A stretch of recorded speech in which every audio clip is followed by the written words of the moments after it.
Hello అండి అందరికీ. ఈరోజు బీరకాయ కర్రీ రెసిపీ చూపిద్దామని వచ్చానండి. ఇది అందరికీ తెలిసిందే. బట్ నా స్టైల్‌లో ఎలా చేస్తానో చూపిస్తాను మీకు. బండిలో కొంచెం ఆయిల్ వేసుకొని వేడయ్యాక పోపు దినుసులు అంటే ఆవాలు, జీలకర్ర వేసుకొని తర్వాత పచ్చిమిర్చి వేసుకోవాలి. పచ్చిమిర్చి గోలిన తర్వాత ఆనియన్ వేసుకోవాలండి. ఆనియన్ కూడా కొంచెం సాల్ట్ వేసుకోవాలి. ఆనియన్ అలా కొంచెం గోలిన తర్వాత 2 స్పూన్స్ సాల్ట్ వేసుకున్నాను నేను. అంటే రుచికి తగినంత, సరిపోకపోతే మళ్ళీ కూడా వేసుకోవచ్చు. 2 స్పూన్స్ సాల్ట్ వేసుకొని వేగిన తర్వాత అల్లం ఎల్లిగడ్డ పేస్ట్ వేసుకున్నాను నేను. అది కూడా గోలిన తర్వాత కొంచెం పసుపు వేసుకోవాలి. పసుపు కూడా వేగనియాలి. వేగిన తర్వాత బీరకాయ ముక్కలు సన్నగా తరుక్కోవాలండి. పెద్ద పెద్దగా కాకుండా చిన్నగా కట్ చేసుకోవాలి.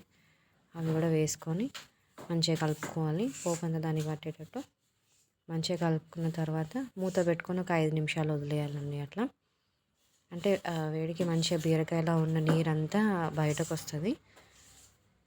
మంచిగా మగ్గుతుంది అట్లా బీరకాయ అంతా కూడా. మంచిగా కలుపుకొని మళ్ళీ మూత పెట్టుకొని ఒక 2 to 3 మినిట్స్ అట్లా పెట్టుకున్న తర్వాత తీసుకొని కారం వేసుకున్నాను. 2 స్పూన్స్ కారము. అంటే తెలంగాణ అంటే మేము కొంచెం ఎక్కువ తింటాము స్పైసీ. మీకు కారంకి అంటే మీరు తినే అంత కారం వేసుకోండి. 2 స్పూన్స్ కారం వేసుకున్న తర్వాత మంచిగా కలుపుకోవాలి. కారం కూడా మంచిగా మగ్గనివ్వాలండి.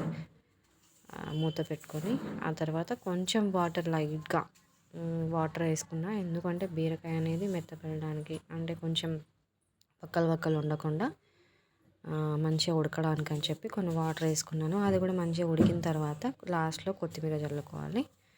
కొత్తిమీర వేసుకొని ఒక 2 మినిట్స్ మూత పెట్టుకొని తర్వాత దించేసుకోవడమే అండి. వీడియో కనుక నచ్చితే లైక్ చేసి, షేర్ చేసి, సబ్స్క్రైబ్ చేయడం మర్చిపోకండి. Thank you. మీరు కూడా మీ ఇంట్లో ట్రై చేసుకొని టేస్ట్ ఎలా ఉందో చెప్పండి. థ్యాంక్ యూ అండి. Thank you for watching and supporting me.